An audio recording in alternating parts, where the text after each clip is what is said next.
ادھر عورت کو لوگ ورغلاتے ہیں تمہیں ایک طلاق دے دی اس نے, بڑا الو کا پٹھا ہے, تمہارے اندر تو کوئی خرابی نہیں ہے. اور بھائی یہ تو دینے سے پہلے کی باتیں ہیں نا, دینے سے پہلے تو اور طریقہ ہوتا ہے, جب دے دی ہے تو اب جوڑ پیدا کرنے کا طریقہ رجوع کرنا شریعت میں مستحب ہے کہ اگر دے دیے تو رجوع کرو. تو میں نے دیکھا کہ ایک شخص نے اپنی بیوی کو طلاق دی تو لوگ اس طرح سے ورغلا رہے ہو, یہ تو الو کا پٹھا ہے, یہ تو ایسا ہے, یہ تو ویسا ہے, فلانا ہے, وہ اور لڑائی. ایک سمجھدار آدمی تھے, ان کو پتا چلا, وہ اس کے پاس گئے, انہوں نے بولا یار ایک دی ہے نا, کہہ رہے وہ اب مجھے, میں بھی بیٹھا ہوا تھا, کہہ رہے ہیں کہ بھائی ہم نے تو اپنی زندگی میں یہی دیکھا ہے کہ ایک طلاق کے بعد تو میاں بیوی میں محبت اور بڑھ جاتی ہے. میں نے کہا چھوڑی تو بہت بڑی ہے, لیکن بات اس آدمی نے کیا کی ہے, بالکل صحیح کی ہے اس موقع پر. اور بعض دفعہ بڑھ بھی سکتی ہے, آدمی کو جب جدائی کا احساس ہوتا ہے, اس کا یہ سری جھوٹ نہیں ہے, امکان کی حد تک تو ہے نا, بعض دفعہ بھائی دے کے آدمی پچھتا رہا ہوتا ہے.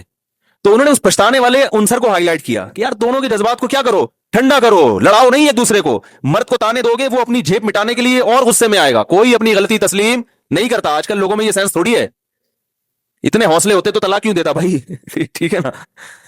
تو انہوں نے کیا کہا, وہ بڑے عمر کے آدمی تھے, سفید داڑھی تھی, سمجھدار تھے ماشاءاللہ. تو انہوں نے کہا یار دی تو ایک طلاق تو ایک ہی دی ہے نا, کہ تین تو نہیں دی ہیں, تو ایک طلاق کے بعد تو ہم نے تو یہی دیکھا ہے کہ جنرلی ایسا ہی ہوتا ہے کہ محبت کم ہونے کے بجائے بڑھ جاتی ہے. تو بیٹھو ابھی کرتے ہیں اس مسئلے, اتنا بڑا مسئلہ نہیں ہے یار, یہ تو اور اچھی زندگی بھی انشاءاللہ گزرے گی تم دونوں کی, تمہیں بھی احساس ہو گیا, کوئی مسئلہ نہیں. عورت کو بھی یہی کہا انہوں نے. میں نے کہا یار درجنوں لوگ اس کیس میں دیکھے, خاندانی ماشاءاللہ ایک آدمی دیکھا ہے. تو یہ مطلب ہے حدیث کا کہ جھوٹ بولتا ہے لوگوں کو جوڑنے کے لیے. تو آپ نے فرمایا ایسا شخص اللہ کے ہاں جھوٹا شمار نہیں ہوگا. تو حدیث کا مطلب ہے ایسا تو سچوں سے کروڑا گنا سچا ہے. اب ایسے موقع پہ آپ سچ بول رہے ہو آ کے. ایک دی ہے, وسیم نے ایک دی تھی, اس کے بعد اگلی دو بھی اگلے دن ہی دے دی تھی, کیونکہ جب ایک دیتا ہے نا بیوی کے دل میں ایسی نفرت بیٹھتی ہے. پھر ہمارا تجربہ یہ ہے کہ دوبارہ پھر آپس میں جوڑ ہوتا نہیں ہے. پھر ایک دفعہ جب طلاق دیتا ہے تو طلاق ہلکی ہو جاتی ہے زبان پہ, پھر بار بار دیتا ہے. احتیاطاً بہتر یہی ہے کہ آپ وہ یعنی بزبان حال یہ کہہ رہے ہوتے ہیں, سراتن تو نہیں کہتے, یہ چل رہا ہے. تو اپنے ارد گرد نا اپنے خیر خواہوں کو اور اپنے بدخواہوں کو پہچاننے کی کوشش کرنی چاہیے. ہر چیز ہر ایک کے سامنے بیان کرنے کی نہیں ہوتی.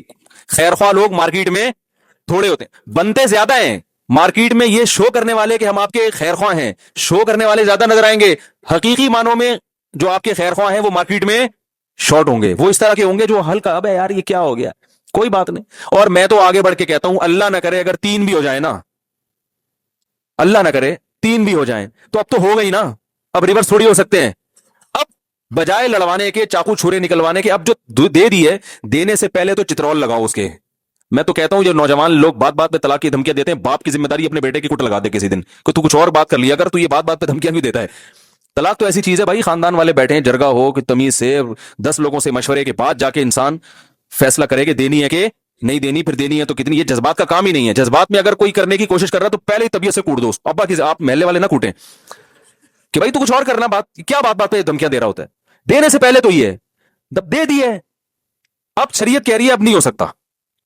اب اس کے شر تو ہو گیا, اب اس شر کو ختم نہیں کیا جا سکتا, کم کیا جا سکتا ہے. اب میاں بیوی ایک دوسرے پہ الزام لگائیں گے تو یہ شر کم نہیں ہوگا بلکہ بڑھے گا. نفرتیں پھیلیں گی, بچے چھینیں گے ایک دوسرے سے. عورت کا بس چلا وہ باپ سے نہیں ملنے دے گی, باپ کا بس چلا وہ ماں سے نہیں ملنے دے گا. خرچوں پہ پھڈے ساری. اب کیا ہے بھائی, خاندان والوں کو چاہیے بھائی ایک چیز ہو گئی, اب اس کو تمیز سے, جیسے آٹے میں سے بال نکالا جاتا, تمیز سے بیٹھ کے حل کرو, کوئی بات نہیں, اب ہو گئی بات. تو یہ نہیں کہنا چاہیے کوئی نہیں ہے, لیکن جب ہو گئی تو اب کیا ہے, ختم. تو اب آرام سے اس کو حل کرو یار. بعض دفعہ نہیں بن رہی ہوتی, علیحدگی ہو جاتی ہے. اب اس کو بہت بڑا ایشو بنانے کی چندہ ضرورت نہیں ہے, کوئی بات نہیں. بچے اس کے بھی ہیں, بچوں کی خاطر جو ہے نا, اب آپ دونوں میاں بیوی والا تعلق تو نہیں ہے, لیکن اتنا تعلق تو ہے کہ وہ آپ کے بچوں کی ماں اور یہ آپ کے بچوں کا باپ. تو نہ آپ اس کو ماں کے خلاف ورغلاؤ گے اور نہ ماں بچوں کو باپ کے خلاف ورغلائے گی. اس کے ذمہ خرچہ ہے, اور آپ خرچہ اتنا نہیں مانگو کہ اس کی جو ہے نا وہ زندگی عذاب میں آ جائے. قرآن نے کیا کہا ہے, لا تضار والدۃ بولدہا ولا مولود لہ بولدہ. نہ بچے کی وجہ سے باپ کو نقصان پہنچایا جائے اور نہ بچے کی وجہ سے ماں کو. دونوں سے ملنے سے روکا بھی نہیں جائے گا. اور جو شریعت کے حکام ہے بھائی, کسی کو ثالث بنا کے تمیز سے محبت سے فیصلہ کر لیتے ہیں. جن لوگوں نے بھی ایسا کیا ہے نا وہ خوش ہیں, ان کے بچے طلاق کے باوجود بہت اچھی طرح سے پلے بڑھے ہیں. اور جنہوں نے ایسا نہیں کیا نا وہ عذاب میں آئے ہیں. بعض دفعہ ماں بچوں کو چھین کے لے جاتی ہے, لیکن بچے پھر یاد رکھو ماں کے بھی نہیں رہتے, کیونکہ باپ کا سایہ محروم کر دیا نا, وہ بچہ نہ باپ کرا نہ ماں کرا. اور اگر باپ لے گیا تو ماں کی ممتا سے اوپر باپ کے خلاف دل میں ان کے جذبات پیدا ہو, ماں کے خلاف جذبات یعنی باپ کے خلاف جذبات پیدا ہوتے ہیں ان کے دل میں.